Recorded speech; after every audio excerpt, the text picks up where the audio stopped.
सबसे पहले तो मैं सावरकर विचार मंच को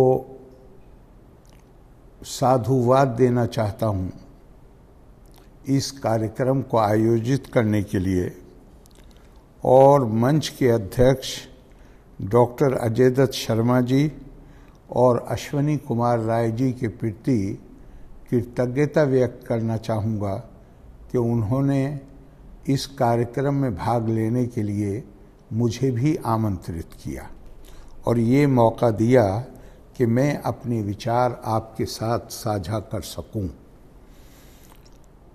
हमारी स्वतंत्रता के पश्चात एक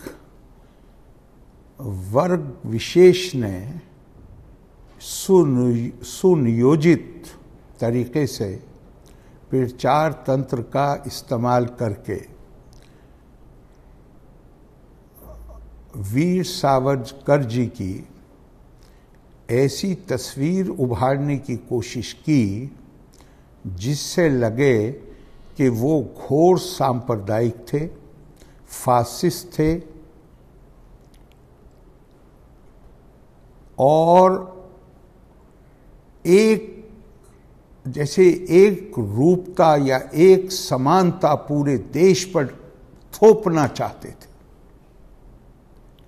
अब पहली बात तो ये है, जब हम उनके विचार पढ़ते हैं, उनकी खुद की लिखी हुई किताबें हैं, लेख हैं, पढ़ते हैं तो हमें न केवल एक समर्पित राष्ट्रभक्त नजर आता है, ऐसा व्यक्ति नजर आता है जो देश को आजाद कराने के लिए बेचैन है, बल्कि इसके साथ जो चीज उन्हें हमारे बहुत स्वतंत्रता सेनानियों ने बड़े बड़े त्याग किए हैं, बहुत तपस्या की है, लेकिन जो चीज वीर सावरकर जी को दूसरों से और ऊपर उठा देती है वो उनकी प्रबुद्धता है, वो उनकी समझदारी है। और उसके चलते ही वो सारी जो किताबें उन्होंने लिखी हैं, जो लेख लिखी हैं, जो उनको समझने का सबसे बेहतर माध्यम है। दूसरों की राय से क्यों किसी व्यक्ति को समझा जाए? मुझे ये अधिकार नहीं है कि मैं आपको कोई नाम दे सकूं। आपको उस नाम से पुकारा जाएगा जो नाम आपको आपके परिवार ने और आपने खुद को दिया है। वो राष्ट्रभक्त थे, राष्ट्र प्रेमी थे। मैं एक बुनियादी सवाल करता हूं कि आम तौर से सांप्रदायिकता के बारे में ये समझ है कि जब आप धार्मिक आस्था का इस्तेमाल अलगाववाद के लिए करें और उस समूह को इस तरह प्रोजेक्ट करें जैसे ये दूसरों से श्रेष्ठ है, दूसरों से अलग है, इसके लिए दूसरों के साथ मिलकर चलना संभव नहीं है और उसका आधार धार्मिक आस्था, ऐसे सोच को आम तौर से सांप्रदायिकता की सोच कहा जाता है। ऐसे व्यक्तियों को जो इस सोच को बढ़ाते हैं उनको उनके ऊपर सांप्रदायिक होने का इल्जाम लगाया जाता है। वीर सावरकर तो उस तरह की धार्मिक आस्था को मानते ही नहीं थे। वो तो अगर हम वास्तव में अगर आस्था के दृष्टिकोण से देखें तो वो तो नास्तिक नजर आते हैं, लेकिन वो नास्तिक नहीं थे। उनकी पूरी आस्था भारत माता में थी। उनका आदर्श अपना राष्ट्र था, अपनी संस्कृति थी। उनका आदर्श हर चीज जिसमें जो भारतीय विचारों से, भारतीय सभ्यता से, भारतीय संस्कृति से जो चीज वहां से निकली है उसमें मूलित है, उसमें उनकी पूरी आस्था थी। मैं विस्तार में इस वक्त नहीं जाऊंगा, लेकिन अगर बहुत सारी बातें हम विस्तार में जाएं तो बहुत से लोग तो उनके को हिंदू मानने से भी इनकार कर देंगे। वो इतने ज्यादा, मैं आपको एक मिसाल देता हूं, हमारे देश में बिल्कुल सही, बंगाल में जब भारत के पुनर्जीवन, जिसे रिनेसां कहते हैं, पुनर्जागरण का काम शुरू हुआ, उसी वक्त से हमारे जो थॉट लीडर्स, जो हमारे विचारक थे, उन्हें समाज में सामाजिक विषमताओं को लेकर उनको, उनके दिमाग में कौतूहल पैदा हो गया था। गुरुदेव रविंद्रनाथ टैगोर की बहुत ही प्रसिद्ध गीत, जो किताब है जिस पर उन्हें नोबेल प्राइज मिला, गीतांजलि, उसमें एक कविता है चंडालिका। वो उस नई सोच को प्रदर्शित करती है। अब आप वीर सावरकर जी के जीवन पर आंदोलन चला देश में छुआछूत के खिलाफ। हमारे नेता विचारक इस बात पर बिल्कुल उनका एक मत था कि भारत पर विदेशी आक्रमण कामयाब इसीलिए हुए क्योंकि हम अंदर से कमजोर हो गए थे। इन सामाजिक विषमताओं ने हमें शक्तिहीन बना दिया था और बचा कुचा अंग्रेजों ने धर्म के नाम पे अलगाववाद को बढ़ावा देकर सेपरेट इलेक्टोरेट बनाकर भारत के समाज को और ज्यादा विभाजित कर दिया था। इसलिए हमारे विचारकों ने इसके खिलाफ आंदोलन चलाए। महात्मा गांधी ने आंदोलन चलाया। हमारे राष्ट्रीय आंदोलन के नेता इसके बारे में पूरी तरह सचेत थे।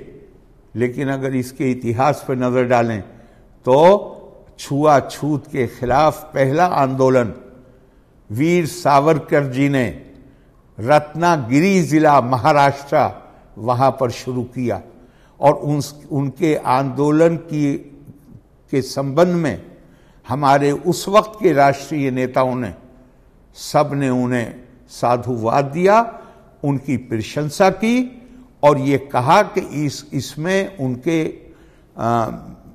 जो रास्ता उन्होंने दिखाया है उस पर चलना जरूरी।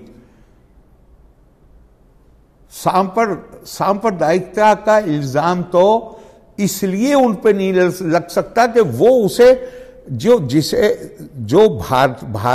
भारतीय सभ्यता और संस्कृति है उसमें जो एक छोटा हिस्सा आस्था का है,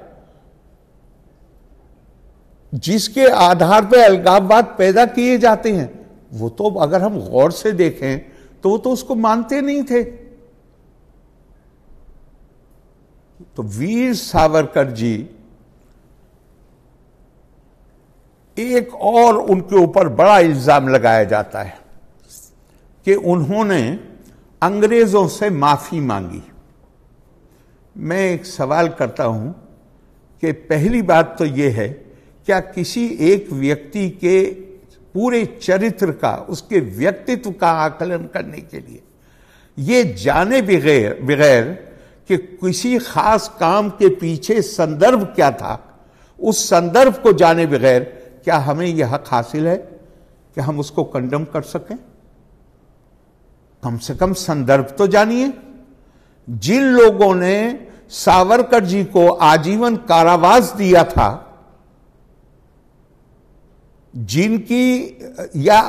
जिन्होंने उनको उनकी फांसी देने की कोशिश की थी, जिसको बात को बदला गया, क्या वो भारत की विधि के द्वारा निर्मित सरकार थी? क्या वो ऐसी सरकार थी जिसके कानूनों का अनुपालन करना मेरे लिए नैतिक तौर पर, कानूनी तौर पर आवश्यक है? एक सरकार जो जोर जबरदस्ती से भारत के ऊपर लादी गई थी, जो हम देख रहे हैं खुली आंखों से, जो हर उनका संवैधानिक ढांचा, उनके प्रशासनिक कार्यक्रम सब वो थे कि कैसे भारत को कमजोर किया जाए। मत भूलिएगा कि जिस वक्त अंग्रेजों का शासन शुरू हुआ है, भारत की जीडीपी अगर मुझे सही याद है तो भारत और चाइना शायद मिला के 27% थी, और जब अंग्रेज गए हैं तब भारत का हिस्सा 3% का भी नहीं था। लगातार एक कोशिश थी आर्थिक तौर पे कमजोर करना, सामाजिक तौर पे बांटना, ताकि ये अपनी राजनीतिक शक्ति इकट्ठी ना हो सके और ये किसी वक्त भी अंग्रेजों की सरकार के लिए खतरा ना बन सकें। मैं आपसे सिर्फ निवेदन करता हूं, शंकराचार्य से लेकर और लोकमान्य तिलक तक गीता की व्याख्या में कहते हैं कि अगर आप बैठे हुए हैं, आपके सामने एक घबराया हुआ डरा हुआ आदमी आके आपके सामने किसी जगह छुप जाता है और थोड़ी देर में 4 गुंडे पहुंचते हैं हाथों में छुरियां लिए हुए, जिनके डर से वो भाग के आया है और आपके सामने छुपा है, और वो आपसे पूछते हैं कि क्या अभी आपने कोई आदमी यहां आता हुआ देखा है? उस वक्त आपका धर्म क्या है? आपका धर्म यह है कि आप उस मासूम निहत्थे आदमी को के बारे में सच बोल के कि वो इस झाड़ी के पीछे छुपा हुआ है, आप उसे इन गुंडों के, ये जान लेने वालों के हाथों में सुपुर्द कर दे। इस पर बहुत विस्तार से चर्चा है हमारे यहां। उस वक्त आपका कर्तव्य यह है कि उस मासूम के प्राणों को बचाइए, और उस वक्त अगर आप झूठ भी बोलते हैं तो वो सत्य का दर्जा होता है। एक ऐसी सरकार जो डंडे के जोर से, जो जोर जबरदस्ती की ताकत पर हमारे ऊपर राज कर रही है, और सिर्फ राज नहीं कर रही, सिर्फ इतना नहीं है कि वो लॉ एंड ऑर्डर बना कर रखना चाह रहे हैं, वो हमें बहुत ही सुनियोजित तरीके से हर वक्त हमें कमजोर करना चाहते हैं। तो उनकी अदालत के फैसले को मानकर मैं फांसी पे चढ़ जाऊं? मैं पूरा जीवन अंडमान में कारावास में बिताऊं? नहीं।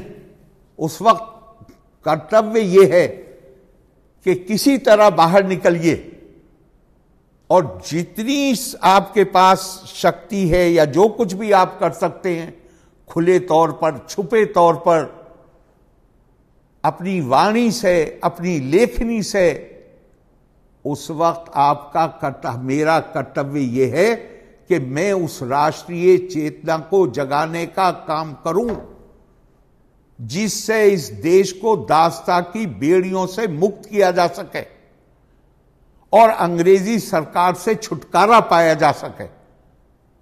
हमारे यहां केवल सनातन धर्म शब्द नहीं प्रयोग हुआ है, हमारे यहां काल धर्म भी प्रयोग हुआ है, देश धर्म भी प्रयोग हुआ है। समय की आवाज क्या है, समय की मांग क्या है, इस पर भी ध्यान देना पड़ता है। और जो जेल से छूटने के बाद का जो जीवन है सावरकर जी का, या मिसाल के तौर पर इस समय के संदर्भ में मैं एक और बात कहता हूं, सांप्रदायिक होने का इल्जाम लगाया जाता है। मैंने पहले ही कह दिया कि सांप्रदायिकता तो उस चीज को कहते हैं जहां धार्मिक आस्था को आधार बनाकर अलगाववाद और नफरत पैदा की जाए। वो तो उस तरह की आस्था को मानते ही नहीं थे, उनकी आस्था तो भारत था। लेकिन आप इस पे अगर गौर करें तो वही सावरकर जो 1857 के बारे में जब लिखते हैं तो ऐसे लगता है कि जैसे 1800 और मत भूलिए 1857 में हमारे जो उस वक्त के विचारक और नेता थे, उन्होंने बहादुर शाह जफर, जो कोई बहुत सक्षम नेतृत्व नहीं था,